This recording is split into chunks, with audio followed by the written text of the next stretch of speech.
Hi guys, Billy back. I'm now going to be unboxing Ripley, believe it or not. Oh, fucking hell. Oh, it's such a bad pun.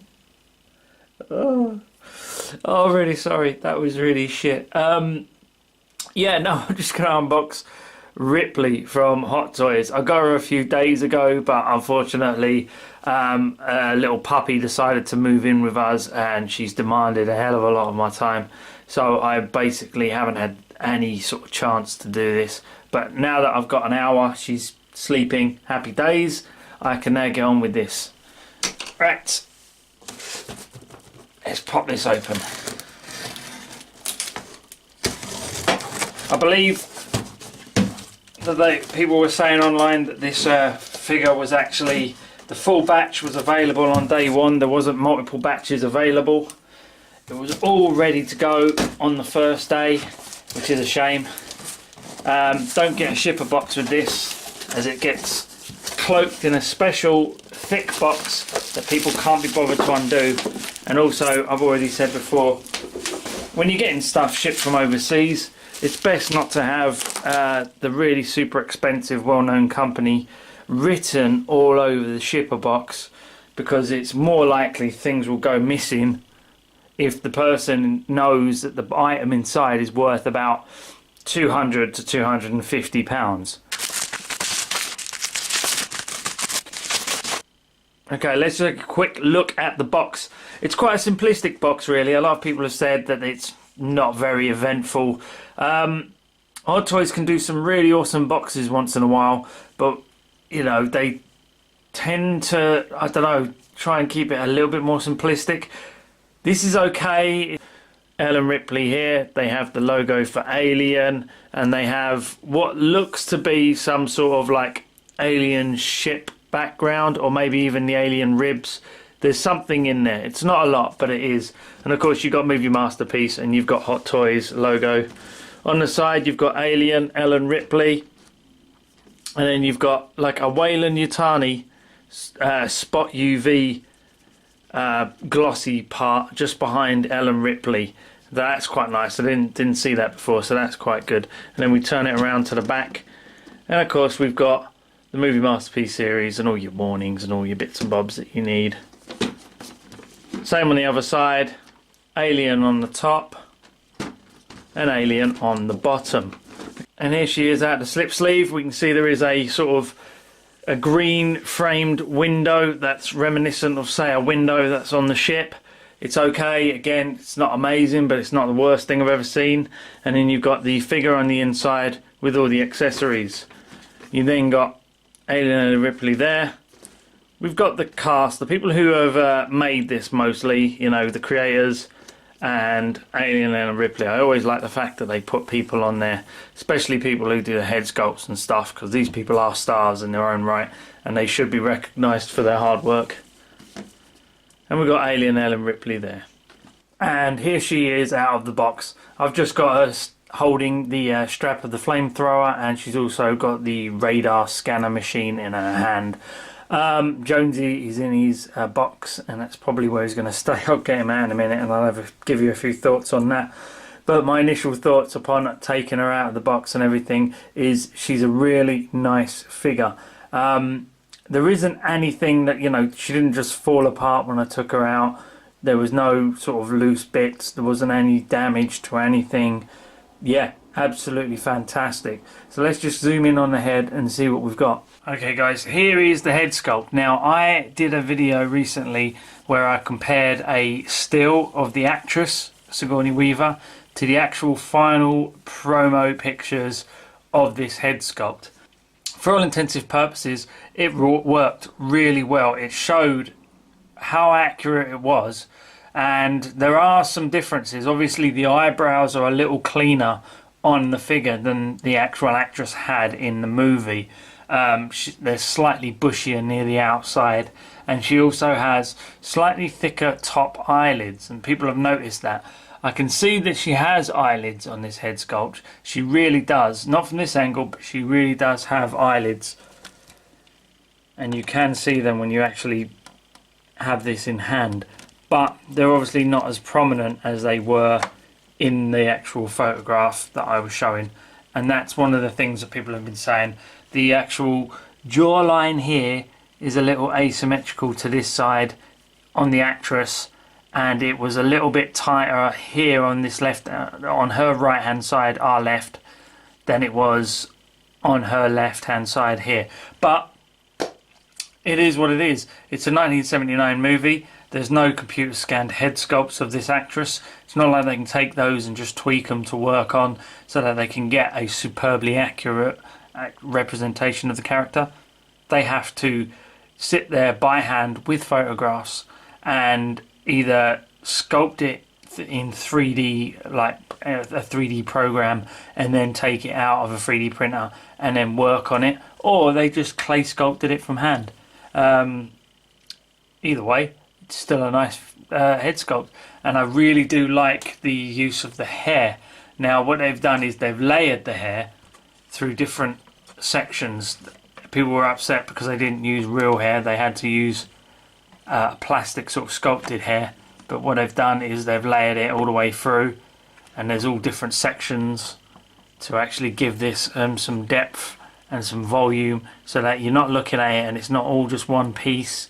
You can see that there is actually pieces here, there and everywhere that actually show off the hair in all its sort of different layers, and that's fantastic. And she can actually expose her bottom teeth sometimes when she's being a bit firm and a bit tough with people, so her bottom teeth are exposed. But obviously there's certain limitations with this head sculpt. For a start, the eyes. The eyes, people say they're a little dead. They're lovely. I mean, they've got some great colouring, and they're really glossy, and they've got some great sort of light going into them and things like that. People are right. This is a little bit dead in the eyes. They're a bit wide. There's certain expressions she's not going to be able to pull off, and there's not going to be certain poses you can't do, because people were posing her in many different ways, and it just looked like she was staring off into the distance, like she just smoked a large, massive load of marijuana. So there are certain poses I think this is going to work better with others, but for all intensive purposes, this head sculpt, they've done some great skin detail in there. They've gotten some amazing flecks of different skin texture going in. You can see some amazing skin texture flecking inside that head sculpt. It's so nice. I can't stress that this is definitely one that you have to see in hand, because of the skin texture and the actual paint app that's really subtle, and it can be very, very hard to show that in photographs. Some people are getting big wide angle lenses and they're zooming right in and showing, and then people are saying, oh well, you know, mine won't look like that. But I promise you, mine got them out like that absolutely brilliantly. And you can see in the eyes there's actually some pink and red sort of near the edges to give her that real eye look, so it's not just doll eyes. But all in all, I actually like the head sculpt. I think it's a really good one. I think nobody's going to walk past and wonder who that is. That's Sigourney Weaver from 1979's Alien, and there's no disputing that. When we come down to the clothing, we can see she's wearing the Nostromo jumpsuit that she does in the movie. She's also got an undershirt on underneath, a cream undershirt. Very nice. It's got real stitched in pockets there. It's got the pen holders. It's got epaulettes on the shirt. It does come with a little bit of peach or pink trim around the edge of the shirt there, like in the movie. She has 3 buttons, and you get a couple of replacements if they fall off. And she also has the actual logo printed on underneath as well. I'm not pulling the jumpsuit off because there's no need. On the side we can see she has the USCSS Nostromo patch on the side of the arm, which is really nice. It's a great little detail, and when you actually zoom in you can see the full detail of that patch. It's not like it's slapdash. Look at that. It really does look exactly like the movie representation. As we come down, you can see she's got layered patch on the arm there. As we come down, we can see the sleeves are rolled up. She's ready for action. She's got these lovely little pockets with The zips looking there, they're not real zips. I don't think. I can't see any zips underneath. But they're quite good. They're quite nice and detailed. You've got a little patch here. You've got the Weyland-Yutani logo just up here as well. As we come down, we can actually see that there is a stitched in belt fabric. It's very accurate to the movie. As we can come down, we can see her arms, her forearms. They're exposed. They're sort of a matte painted, but they're solid plastic, and you can actually see that there is a seam down the side here. It's not super obvious, but it is there. You can also see she's got an exposed wrist peg here, which is a shame, because I would have liked to have been able to hide that a little bit more. The wrist pegs themselves are a lot more dainty than the average Hot Toy wrist peg, mostly because of the size of the forearm and the size of the hands of the figure, more feminine, so they've had to take a smaller wrist peg and put that on. But it would have been nice if they'd been able to work some way around doing that a bit better, or hiding it a little bit better.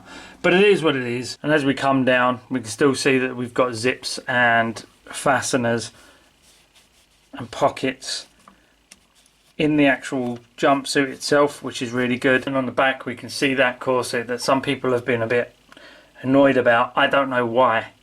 I don't know why. I like the movie, I like the character.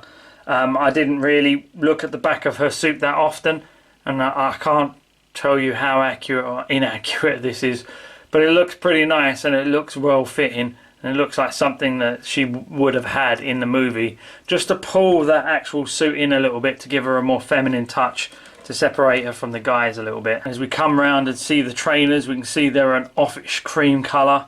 You've got the laces all sculpted in. They look really good. There's no inaccuracies there.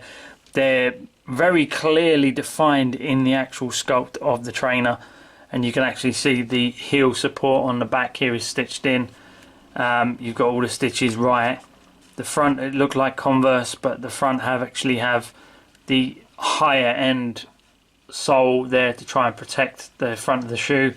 And then you've got the red line that goes all the way around with a black line just underneath, and it looks really good. I have no complaints there. I think when people see that, they're going to be like, oh, look at those, blimey, that's some detail. So the suit, the clothing and the head sculpt represent the character really well, and I haven't seen a better Ellen Ripley head sculpt out there. No matter what anybody else says, no matter what people are saying about how they don't like it or how off it is, there isn't a better one out there. So this is probably your best shot at getting Ellen Ripley from 1979 Alien, and it's probably your only one, but it's one of the best, and it's a really good one. Is it going to compete for head sculpt of the year? I don't think so. It's definitely not going to compete all up there with, say, Doctor Strange and characters like that. But like I said, those have probably had computer scans done of their heads. All the actors in their costumes have had loads of computer scans of their heads.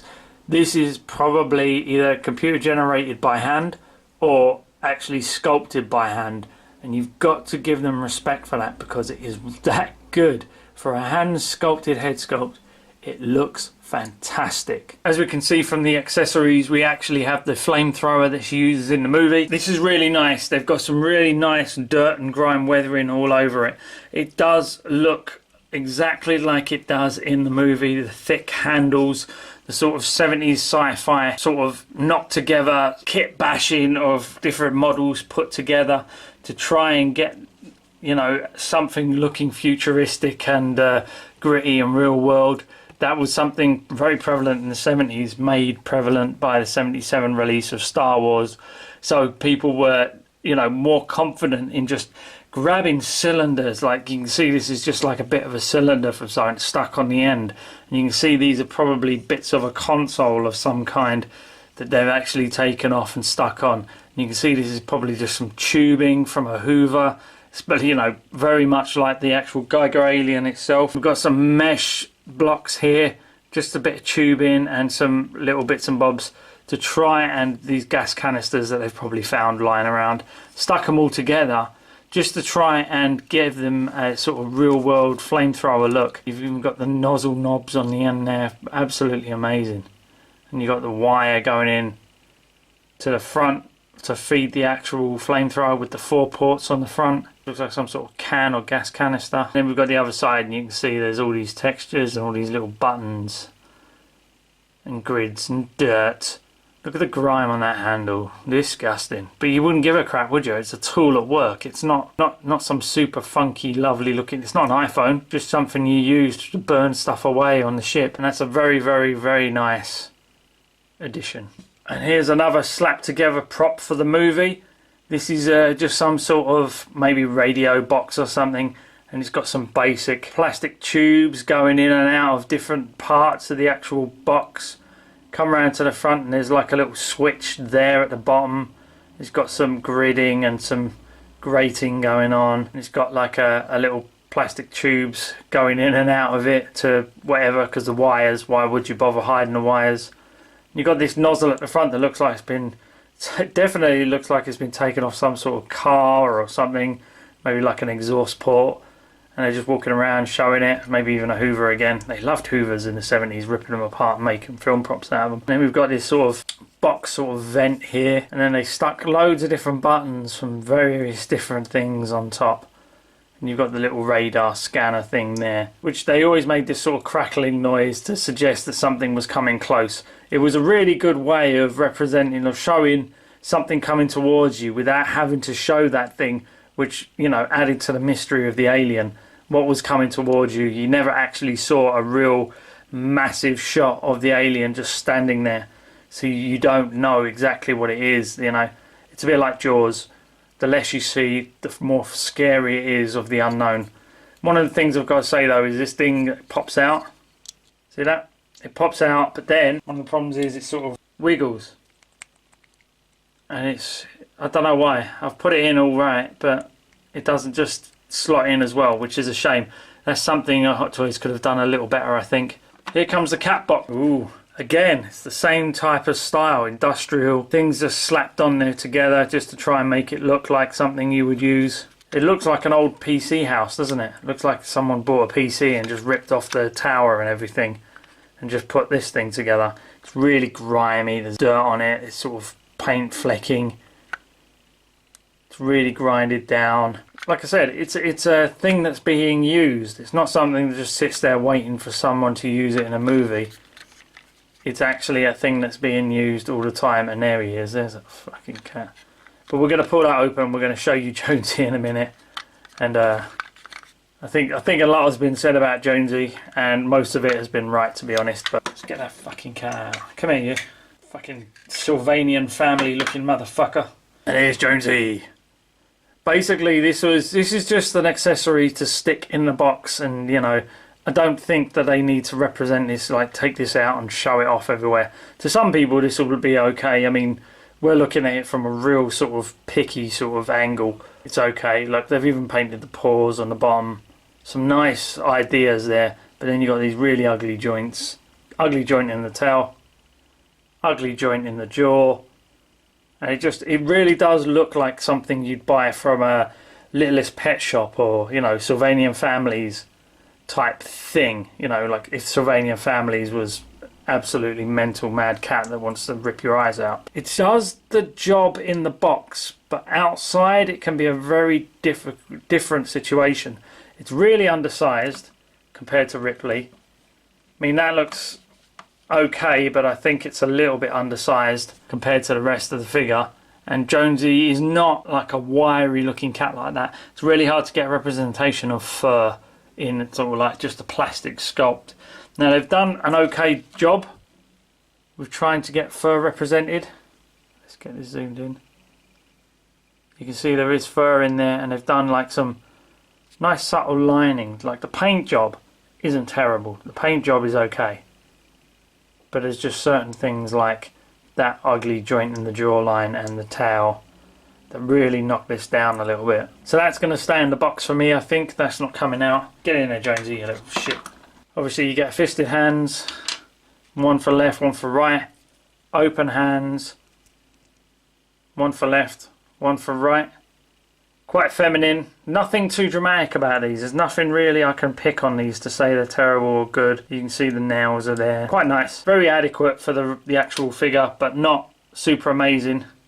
And then we can see that the hand here is a gripping hand for the left and a trigger hand for the right, but they didn't swap these over, so you can't swap them over. She has to hold the, if you're going to use her holding the handle of the flamethrower, has to be on the right with the trigger figure, and she has to hold either Jonesy or the radar scanner in her left. You can't swap them over, which is a shame. I do like it when you can actually swap them over, because one of the things that some people do is when they're posing their figures, they're standing next to other figures, and if you can't be able to swap things around and move them about each hand exactly as you want to, then you might be having to, like, they might be in complete conflict with the poses of all the other figures in your collection. If they're all facing right and she has to face left, it won't look right. She'll stand out and look a bit like a sore thumb.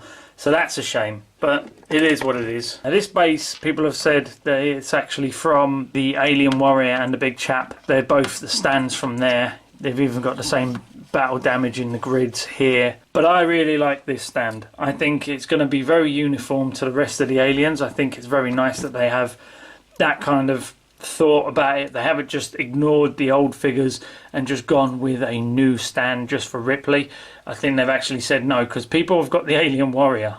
They're not going to be happy if you're just going to throw these stands around. Like, two are going to have the same stand and one's going to have a completely different one, and it's not going to look right. It's not going to look right when they're all standing next to each other. I really like the fact that it represents the industrialness of the ship. It's got some damage here, which actually looks like melted acid damage, which is fantastic. And you've got these little red buttons or dots here that actually show that it's sort of a platform that maybe she's standing on, and there's lights supposed to be flashing. It would be nice to get the lights though, but we haven't got any light up features on there. I simply think this is a very nice base. It will hold her up really well. She'll stand really comfortably on top, and it's going to look fantastic on anybody's shelf. It's not going to win points for originality, but it does win for looking uniformly correct and accurate to the representation of the movie. Okay, articulation. You've obviously got her turning about this way. The hair does restrict some movement. You can move it around, but that hair does get in the way a little bit. You can tilt it back about that much, which looks really good from here. You can actually see lots of Sigourney Weaver in there. Then you tilt it all the way forward. She can actually get her head all the way down to almost the side, almost onto her chin, almost onto her chest, and back, side, tilt. There we go. The arms, they go up all the way. The hands go out, double bend in the elbows, can bring it all the way in. It's very nice, and there's actually a swivel joint in the top part of the arm so that her hands can go out. Almost 360 if you want to, but obviously the suit will restrict that a little bit. So the articulation in the arms is nice. Articulation in the waist, she bends forward about that much. There is a rubber suit there that kind of stops it a little bit. Waist wise she turns about that much, but then comes back. Waist wise she turns around that way. There's a little bit of side pivot, but it's not great. And I think it just springs back a little bit. And I think that's due to some of the actual rubber they've used inside for the new chest piece. Leg wise she can go all the way up to about here, and then the suit starts to restrict, and then they come back down. You can see, put it up, just falls back down because there's restrictions. Maybe there's some underwear under there or some sort of bodysuit here that will restrict it a little bit. Leg goes out about that much, which is good, and there is a double bend in the knee, so her knees can go up about yay high. And then you've got ankle pivot, full 360, bit of left, a bit of right, a little bit up, a little bit down, but obviously these are Converse, so they restrict in the ankles a little bit, and they're a solid piece, which restricts the actual ankle movement a little bit. Okay guys, that's it really. The articulation is really good on this figure up to a point. I wish there was a bit more movement in the torso, but we've had really great figures that haven't had a lot of movement in the torso before, so that's not such a bad thing. Great movement in the legs for whatever poses you need her to do. She's not a big dramatic over-the-top action star in this movie, so you know, you don't need her to be doing, you know, roundhouse fly kicks and things like that. She's just a woman trying to get away from a big nasty alien. I really like the accessories all the way up until Jonesy. Jonesy's staying in the box. It's an okay thing. It's a nice little add-on, but I think they could have done a bit better with that. Clothing is very movie accurate, nice little bit of weathering, but not too much. Very subtle, very classy. I really like the stand. I've seen the stand before, obviously, but I'm really glad that they've decided to stick with a uniform base so that they can actually all look really good together. I really like the flamethrower. I think it's extremely movie accurate, and I have no complaints with it whatsoever. One of the issues that I have is with the hands. They don't give you, I don't think they give you enough hands for what you want. I mean, you could put her in different poses. I'd like to be able to swap the flamethrower over into the one hand and the actual radar into another if need be. And I do think that if they'd have just been able to hide that wrist peg a little bit better on her right hand, that would have made it so much better. But it is what it is, and I'm not too fussed. I still think it looks great. I extremely like the fact that they've gone movie accurate with the body. It's really important that they don't try and overblow the actual proportions of the character herself. She's not some super curvaceous, sexy woman with huge boobs and a fat ass. She was, you know, of her time. She was 1979. It was Sigourney Weaver, and I think they got her proportions pretty good. Height-wise, I've seen some other videos that say that she's a bit short. I agree. I think she should be a little taller. Sigourney Weaver's, what, 6 foot in real life? So she could be a little bigger. But I'm really glad I got this figure. My collection is somewhat of a fucking sausage fest. There's guys all over the place. Some of them have got like their shirts off and muscles everywhere. And it would be nice to have some real quality female representation in my collection. But in order to do that, they have to provide me with figures that I like and female characters that I think are of a high caliber. And Sigourney Weaver's representation of Ellen Ripley in Alien is one of those characters. She was fantastic in that movie. It's a classic. We wouldn't have half the movies that we have today if it wasn't for Alien. And I think that's really important to remember. This is a movie classic. It's got so much in that movie that is still being ripped off today by other films. Without Alien, we wouldn't have Geiger's Alien. Imagine that. That's unfathomable today. The fact that we have Geiger's Alien in the world is because of this movie. And I think it's really important that we recognise its significance within modern cinema. Okay guys, that was it. Just an unboxing and quick review of the Ellen Ripley figure. I really like it. It's a solid 8.5 out of 10 for me. It's definitely a really great representation of the character. She looks good. The clothing's good. She's not figure of the year material, but she is a hot toy, and she is most definitely staying in the collection. Okay guys, if you could just do me a favour, if you could just walk over there to that, see that door there that says airlock? Just walk over to that door that says airlock. Yep, that's it. Yep, that's it. Stand there. Yep, that's great. That's great. No, don't move. Don't move. That's absolutely fine. Now I'm just going to hit this button, eject, and you can get the fuck out of my cave. Bye bye guys. Have a great day.